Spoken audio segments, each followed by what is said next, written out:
네, 여러분 이어서 178페이지입니다. 178페이지 9번 항목부터 볼게요. 자, 지금 9번, 10번 여기 아래 내용들은 우리가 지금 1번부터 8번까지는 손익계산서상 비용 항목들에 대해서 세무조사한 확인 사항들이었어요. 근데 여기는 우리 그 손익계산서의 수익 쪽, 이자 수익이랑 배당금 수익 쪽 조사하고 난 확인 사항들입니다.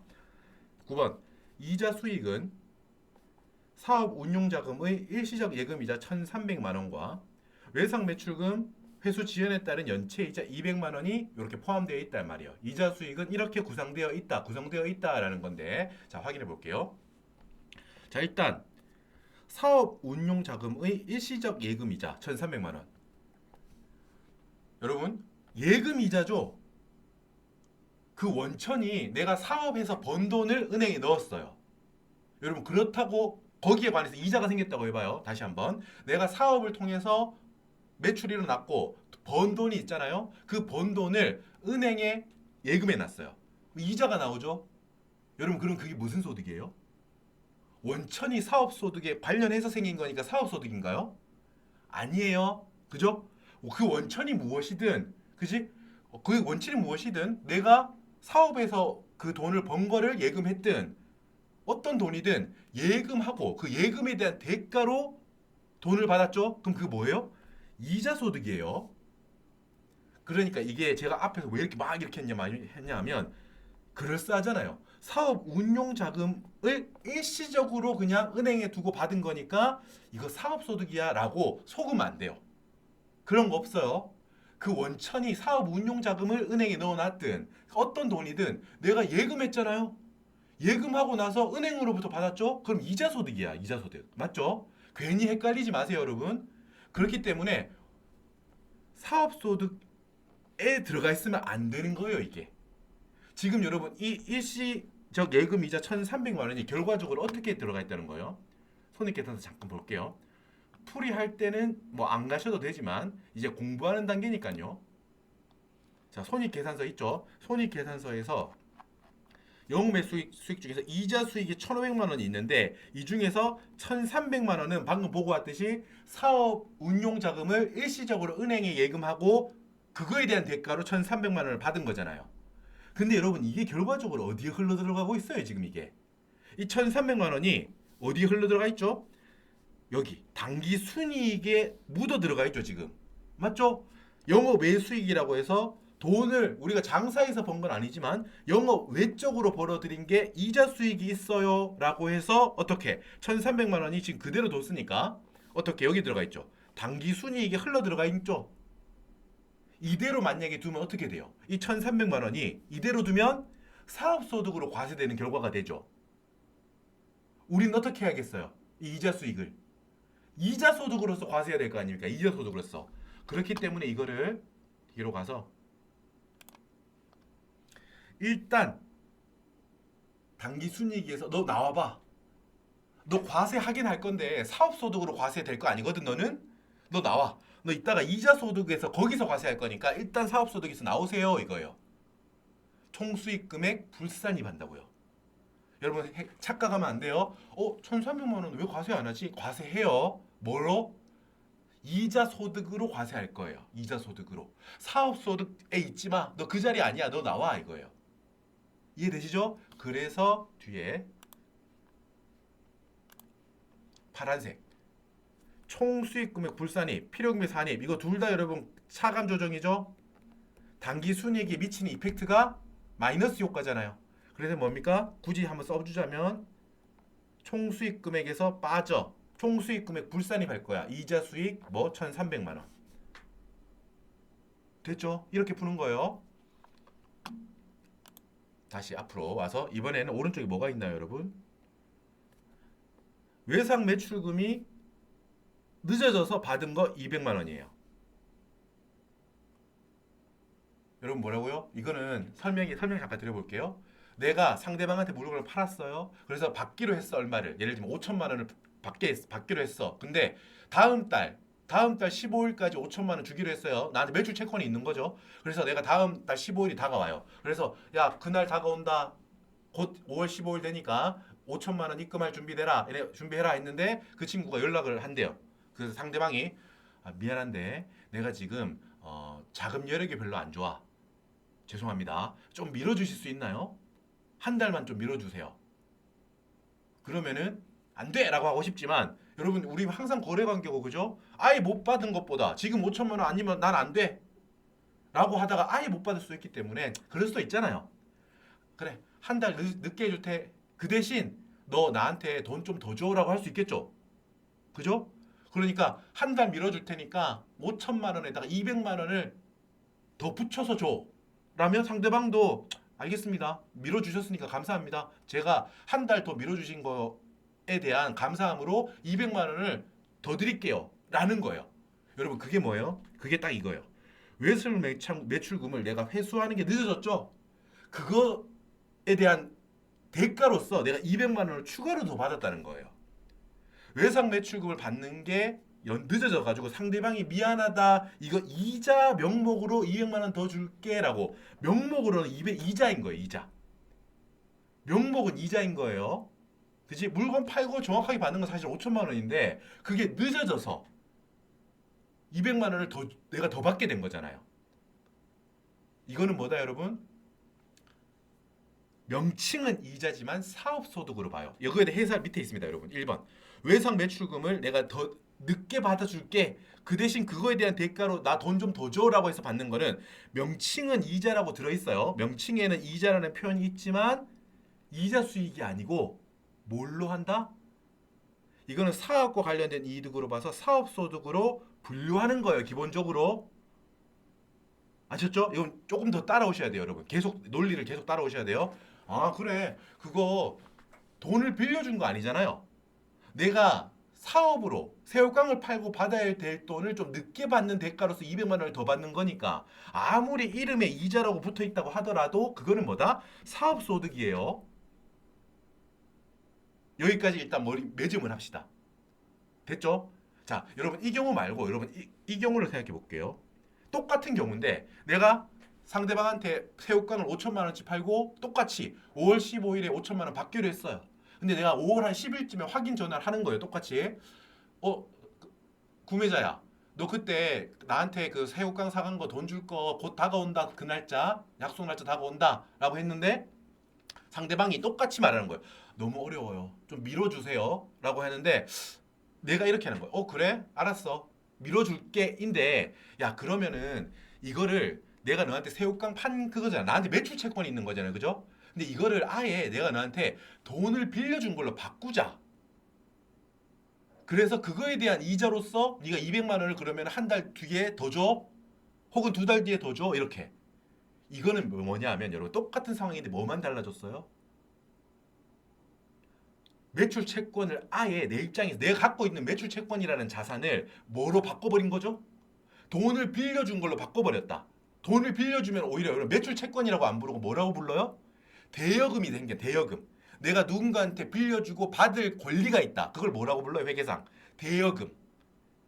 세법에서는 가지급금이라고도 부르는데 똑같은 말이에요. 그냥 대여금으로 합시다. 자산. 이거를 우리가 어떻게 말하냐면 똑같은 상황인데 매출 채권을 대여금으로 바꿨다. 어떻게 표현한다 이거? 소비대차로 전환됐다고 해요. 돈을 빌려주고 받는 행위. 소비대차. 내가 뭘 빌려주고 똑같은 걸로 받겠다고 하는 걸 소비대차라고 하거든요. 그 소비대차 돈을 빌려주고 돈을 얹어서 5천만 원을 마치 빌려주고 그거에 대한 이자로서 200만 원 더해서 5,200만 원을 다음 달에 갖고 와. 라는 걸로 아예 형식을 바꿔버린 거예요. 밑에 보세요 여러분.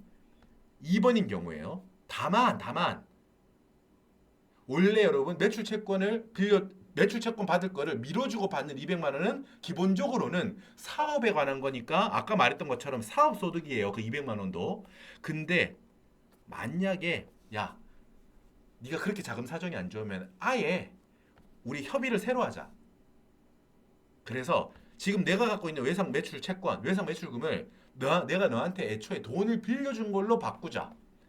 라고 약속을 해버린 거예요. 새로 계약을 해버린 거예요. 소비대차로 바꾼 거예요. 외상 매출의 소비대차로의 전환.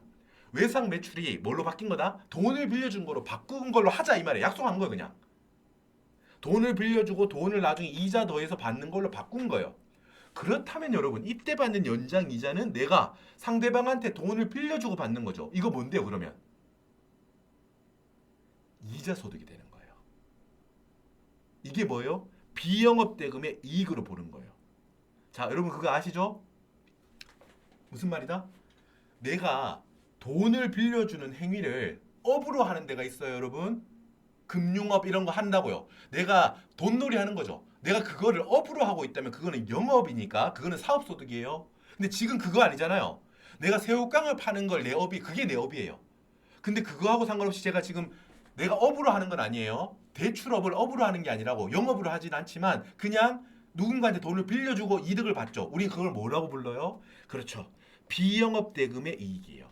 돈을 빌려주는 행위를 영업으로 하면 그거는 사업소득이에요. 근데 지금 그게 아니잖아요. 어쩌다 보니까 그냥 가끔 돈을 빌려주게 된 게 돼버린 거죠 지금. 그걸 우리는 뭐라고 불러요? 비영업 대금의 이익이라고 부르고 이게 바로 대표적인 이자 소득의 하나예요.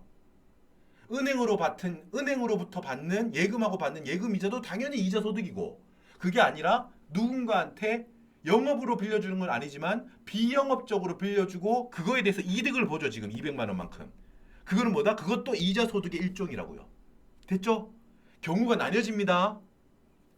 지금 이 문제 같은 경우는 뭐라고요? 외상 매출금이 늦게 받는 거에 대한 연체 이자 200만 원인데 이게 알고 봤더니 소비 대차로 돈을 빌려준 걸로 우리 바꾸자 약속하자 한 거예요. 그럼 이거는 어때요? 사업소득입니까? 아니죠. 이자 소득이잖아요. 그러니까 똑같이 되는 거예요. 아까 전에 잠깐 보시면은 손익계산서의 이자 소득이 150만 원 1,500만 원 있었죠? 근데 아까 전에 1,300만 원은 뭐라고요? 은행으로 받는 1,300만 원 이거는 야, 너 사업 소득 아니잖아. 나가. 나중에 이자 소득으로 과세할 거야라고 하고 지금 남아 있는 200만 원은 뭐였죠, 여러분? 1,500만 원 중에 200만 원은 뭐라고? 내가 외상 매출금이 있었는데 받기로 한 돈이 있었는데 그게 늦어져 가지고 추가로 받은 200만 원이에요. 근데 만약 이게 소비 대차로 전환된 게 아니라면 어떻게? 지금 이대로 두면 어떻게 돼요? 이 200만 원이 또 사업소득으로 흘러 들어가죠. 단기 순이익이 흘러 들어가잖아. 소비 대차로 전환되지 않았다면 세무 조정할 필요가 있나요? 안 해도 되죠. 안 해야 되죠. 왜? 이 200만 원은 뭐가 맞으니까요. 사업소득이 맞으니까요. 그냥 둬야 되는 거예요. 근데 지금 이거는 뭐예요? 뭐라고 했어? 소비 대차로 전환됐다고 했죠. 그럼 이 200만 원은 뭐예요? 결과적으로 1,300만 원하고 똑같은 게 되는 거예요. 이자 소득으로 과세할 거야. 너 일단 나가. 너 이자 소득으로 과세해야 되니까 어디에서 나가? 사업소득에서 나가 이 말이에요. 됐죠? 그래서 결과적으로 보면 이 외상매출금이 소비대차로 전환되어서 받게 된 200만 원 연체 이자 이것도 결과적으로 어떻게 해야 된다고요? 이자 수익 200만 원 너도 나가. 총 수익 금액 불산입해야 됩니다. 그래서 여러분 이거 두 개를 이렇게 같이 써도 상관없어요. 그냥 한 칸에 이자 수익 1,500만 원 이렇게 써도 아무 상관없어요. 지금 같은 거죠 어차피. 손익계산서상 이자 수익이랑 항목 1,500만 원이 1,300만 원도 총수익금액 불산입, 200만 원도 총수익금액 불산입 되잖아요. 이렇게 두 개 써도 되고요. 한 번에 이렇게 1,500만 원 하나로 써도 상관없어요. 아무 상관없어요. 똑같은 거예요. 완벽하게. 오케이 됐습니다. 여기서는 이해를 돕기 위해서 나누어서 이렇게 썼습니다. 자 계속해서 볼게요. 10번까지 풀고 쉴게요. 아니네요. 이자 비용까지 쭉 봅니다. 일단 쭉 갑시다. 배당금 수익은 국내 기업으로부터 받은 것이다. 여러분 이것 뭐예요? 논리가 똑같아요. 뭐다? 배당 수익도 그냥 보고 옵시다. 지금 뭐 원래 이렇게 왔다 갔다 안 하려고 했는데 그냥 왔다 갔다 하고 있으니까 뭐 지저분하다 그죠? 지워져라. 영업 외 수익에 배당금 수익이 2,400만 원 있는데 이 2,400만 원 그냥 평범한 배당 수익이죠. 여러분 이거 어떻게 하겠어요? 이대로 두면은 이것도 여기 흘러 들어가죠. 단기 순이익에. 가만두면은 사업소득이 되는 거예요. 얘가. 그렇게 하면 안 되잖아요. 총수익 금액 불산입 배당금 수익 2,400만 원 해서 사업소득에서 나가. 너는 배당소득이야. 사업소득에서 나가. 배당소득으로 과세해야지. 구분을. 됐죠? 이 방에서 나가. 배당소득 총수익 금액 불산입. 배당 수익 2,400만 원도 총수익금이 불산입. 됐죠? 쉽죠? 판단만 하면 된다고요. 판단만. 제가 여러분 지금 강의를 하니까 이자 수익 여러분 뭐 어떻게 해야 되죠 이러지만 공부 충분히 되고 나면 이건 보자마자 그냥 바로 세무조정 나오는 거예요. 항목들은. 물론 실수하지 않아야겠죠. 예를 들면 아까처럼 소비대차로 전환 안 됐다면 이 200만 원 세무조정 하면 안 돼요. 맞죠? 그런 거 판단할 수 있어야 됩니다. 간단한 거긴 하지만 그런 거 실수하지 않는 게 우리 실력이에요, 여러분. 맞죠? 넘어갑니다. 이제 자, 여기 11번 지급이자, 이자 비용 쪽이에요. 비용 쪽. 지급이자 중에 초과 인출금에 대한 게 800만 원이 있다. 초과 인출금에 대한 지급이자는 필요경비 불산입합니다, 여러분. 요거 잠깐 설명 짧게 할게요. 이거 복잡하게 계산 문제에 안 나올 거니까 이것도 이론만 설명드릴게요. 이론만. 밑에 보면은 해설이 있습니다, 여러분. 다음 페이지에 이렇게 이어지죠, 여러분. 이렇게 이어집니다.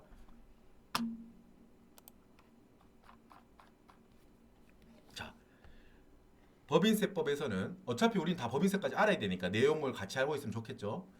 대표자가 만약에 회사 돈을 가져갔다. 그럼 회사 입장에서는 이게 업무무관 가지급금이잖아요. 대여금이죠, 대여금. 가지급금은 대여금하고 똑같은 거예요.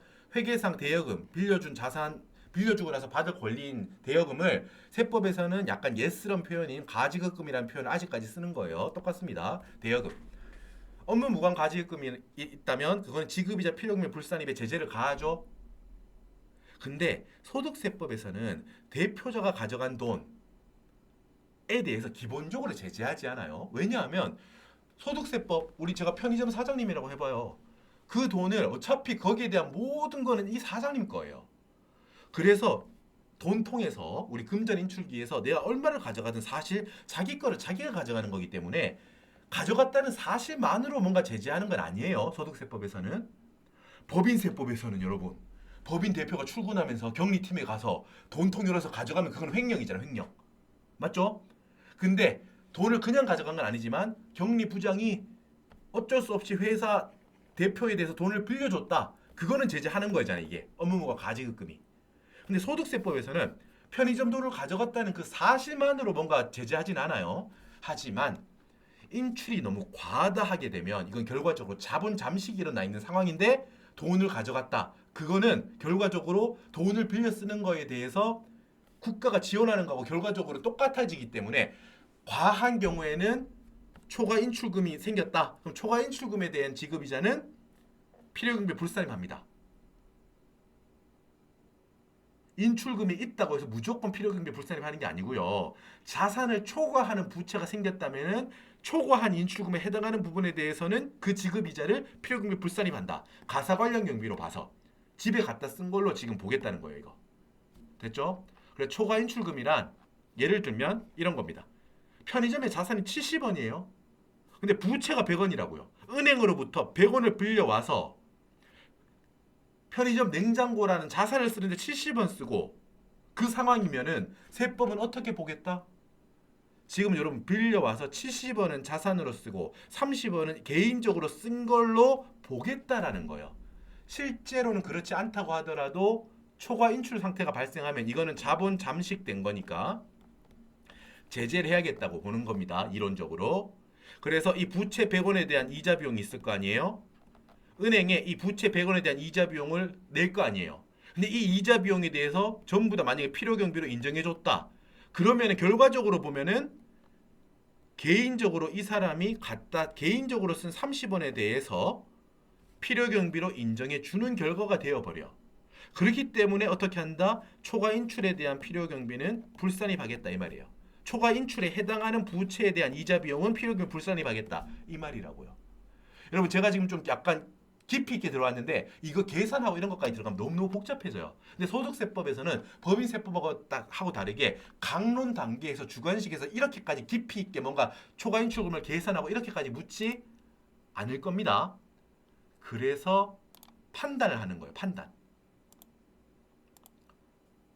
초과 인출에 해당하는 이자가 800만 원이 있다고 딱 주어졌잖아요. 지금. 그러면 우리 이거 어떻게 합니까? 필요경비 중에서 필요경비 중에서 이만큼은 불산입할 거야.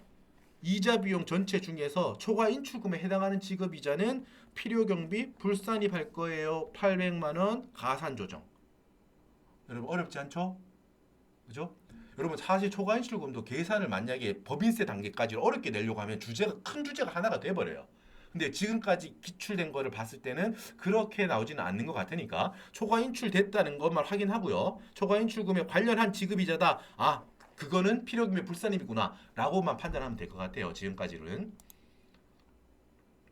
자, 마지막입니다. 12번.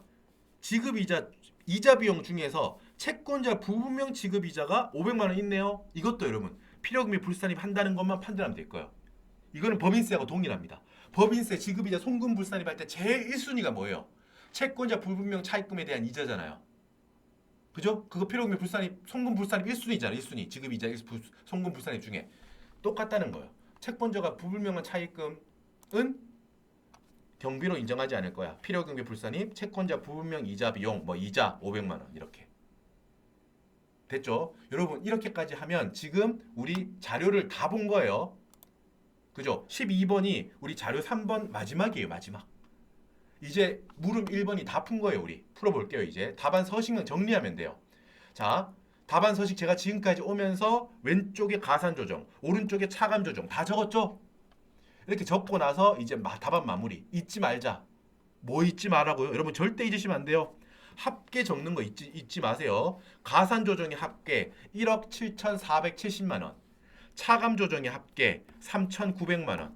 꼭 적으셔야 돼요. 마지막에.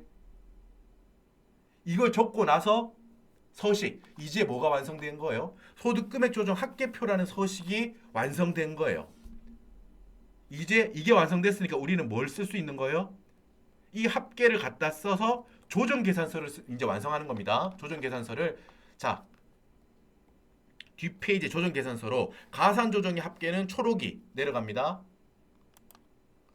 조정 계산서 상의 여기 가산 조정 칸에 1억 7,470만 원 적어요. 맞죠?